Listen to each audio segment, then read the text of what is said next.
Hey, good morning. Bobby Dagger here. Anyways, made it to 69. Never thought I'd make it to this age. Not a complaint, no self-pity, just honest. I didn't know when people said you're going to be retired, they were retired. I didn't know what that meant. I just figured you just work and work and work until you die. Not that that was bad because I've always loved my work. Whatever I did, I really enjoyed. So I figured I'd be doing something forever, which I'm still going to continue doing.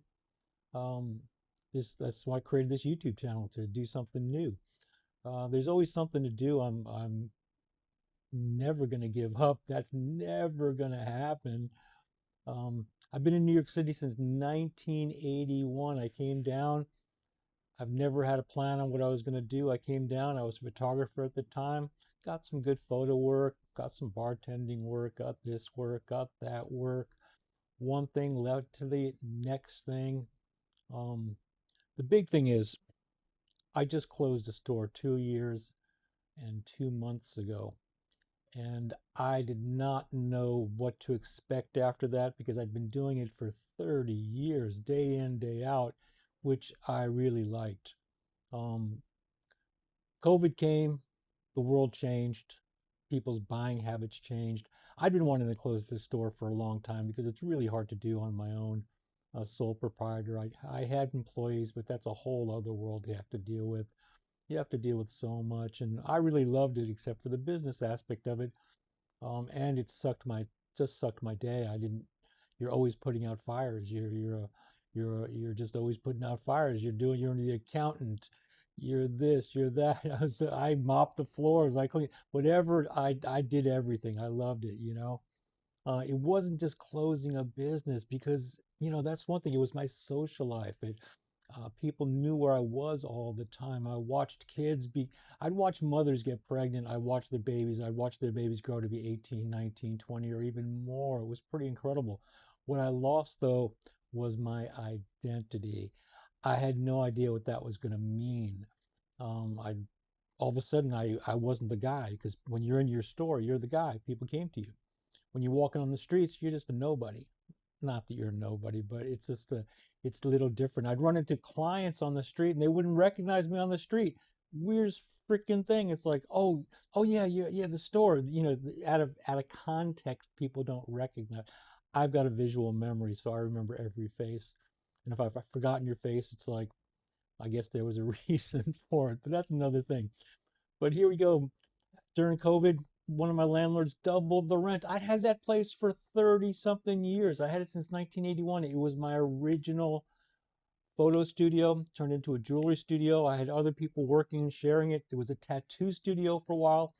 And then I turned it into the original store, which was incredible. It was in the back basement. You had to go in the building, out the backyard, come downstairs. You had a duck because it was a low ceiling to get in. But as soon as you walked in, it was this mecca. It was just gorgeous.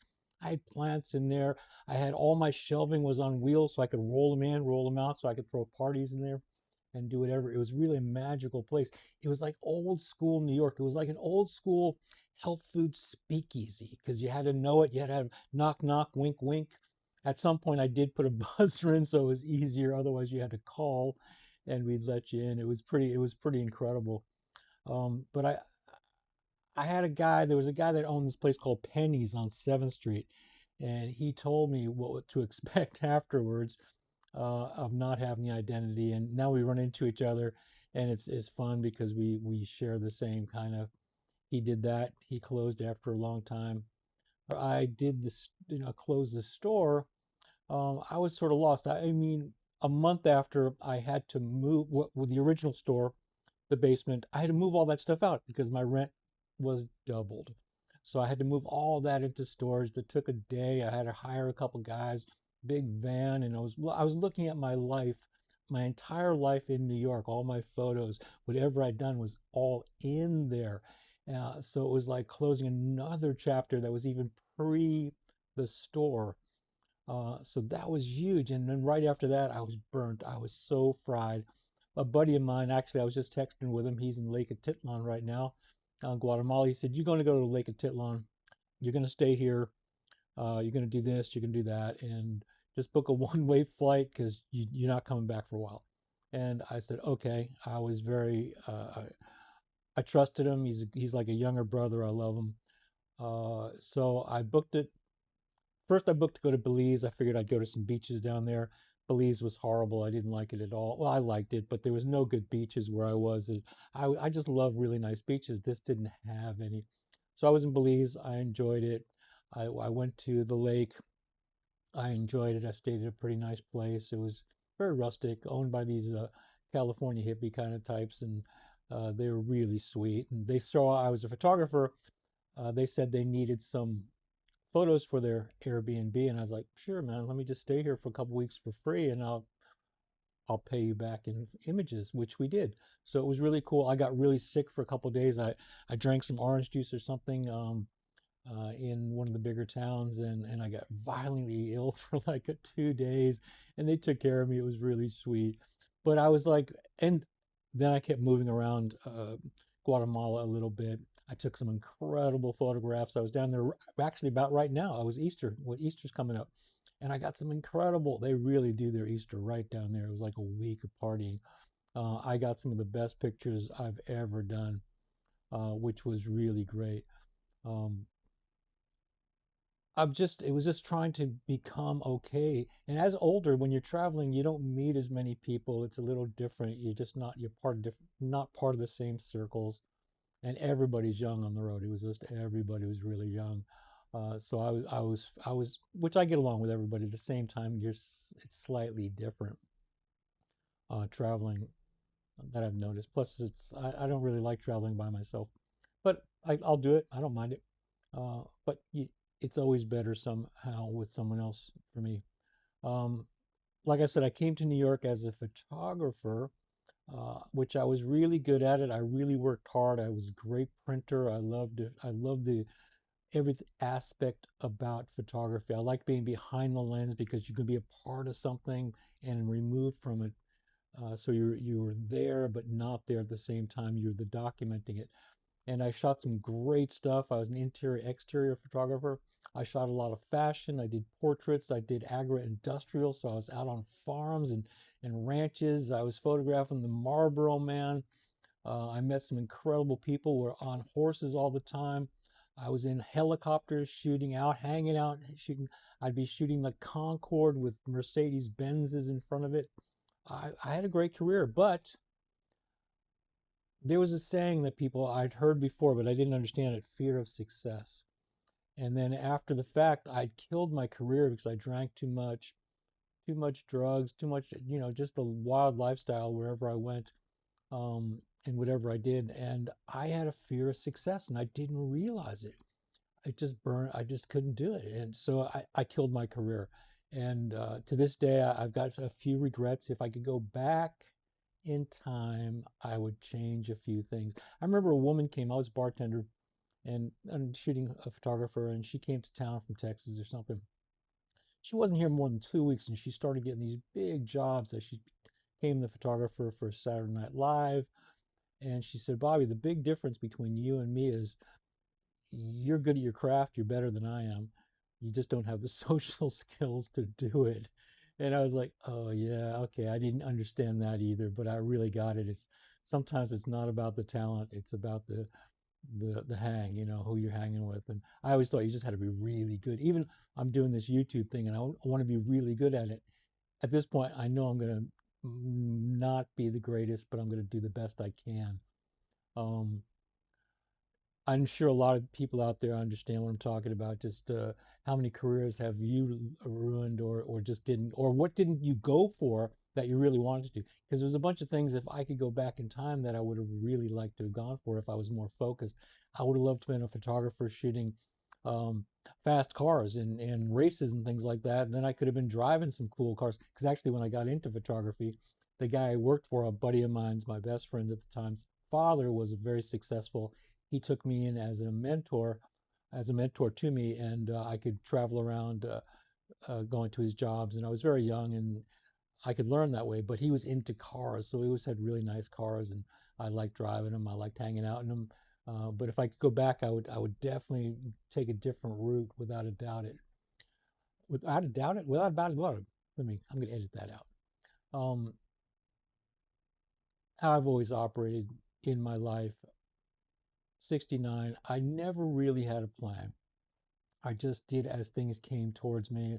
I don't know if that's laziness or just like meandering, like the old river, just meander. You go here, you go there, you go here, instead of like I watch a lot of people, they fight to get what they want, whether it's playing music, whether it's being a photographer, an artist, in the corporate world, which I never understood working for anybody else. I've never been able to do it for long periods of time, ever. Yeah, as a bartender, you're technically working for somebody, but you're really more a hired gun. So I've never had that gene where I could work for someone, thusly never having the steady paycheck, thusly not having a fat social security check right now, because I got a lot of friends that are getting $4,000 plus a month, and they're living large with that, with their savings and things like that. I'm not getting that much, so retirement is more a shoestring thing that I'm doing right now. But it's working. I'm fine. I always knew throughout my life I was going to be taken care of. Somehow I was going to be taken care of. The good thing, I've stayed healthy. As long as we stay healthy, we got a chance. Once we're not healthy, we don't have a chance. Knock on wood, I'll stay healthy. Hopefully you guys are healthy out there. And if you're not healthy, you understand what I'm talking about. I do the best I can to stay healthy. Could always do better. It's just what it is. Um, I started a channel here from scratch, 69. No crew, no budget, iPhone, a tripod, some lights, and a dream to make this work somehow, to be relevant out in the world. Maybe I've got some wisdom I could partake upon the world. Maybe I can look back through my life and make sense of it all, because I'm still trying to make sense of it all. Every day I'm learning something new about myself. I realized I've got some OCD stuff going on. I had no idea. I had a friend. I'm in Switzerland with this Italian girl that I was dating, and we're there, and she's sort of funny. She said, "You remind me of Monk. Remember the show Monk? What's his name? Shalhoub, something Shalhoub." And I'm not like him. I don't have to have everything in the same order, in the same place. And he's a little, it's way over the top, but I do have to have things the same all the time. I do the same things every day, a lot of the times. I do try to mix it around a bit, but I still have to have certain things the way. And in some ways, it's really good for me to like that. It's also made me very successful at whatever I did, because I focused on what I needed. When I started making jewelry, I didn't have much equipment, but I just used what I had and did what I could do, and I made it work. And just, you do the best you can. Just work hard. This YouTube thing, I'm trying to work hard at it and learning the my best I can, trying to get better at speaking on the camera, trying to get better at my editing, try to get better at the visuals or whatever it is. There's always something to learn. So it's like, I'm 69, I'm still moving on. I still want to learn. AI has been incredible for me. So when people say, oh, they don't like technology and stuff like that, there's certain technology I don't want to learn. I don't have to learn. It's already done. But there's a certain amount I enjoy learning because it's fascinating. Anyways, I've made it this far. You've made it this far. Hey, thanks so much for watching this video. I really appreciate it. If you've made it this far, you're my kind of person. I hope you stick around for other videos. Please hit the subscribe. That means a lot to me. Hit the likes. Doesn't take anything. It's just where I am now. Still training, still going to the gym, still playing music, still trying to learn new things, reading more books than ever. Retired doesn't mean done. It means I'm just beginning. It's a new life. It's something new to do. I'm not even close to being finished with what's going on. I am relaxing more, which is great. I'm trying to keep the pressures down in my life, which is great. I appreciate you coming. Uh, Please subscribe. It really means a lot to the channel. Hit the like button. Uh, Leave some comments. I'd love to know your thoughts. And if you've made it this far, you're my kind of person. I hope you can look at my other videos too, and give me some suggestions. Like I said, for me, it's like one foot in the front of the other. Sometimes I go backwards, sometimes I go forwards, but here we are. Uh, Thank you so much once again. Bad boys, bad girls, I love you out there. See you next time.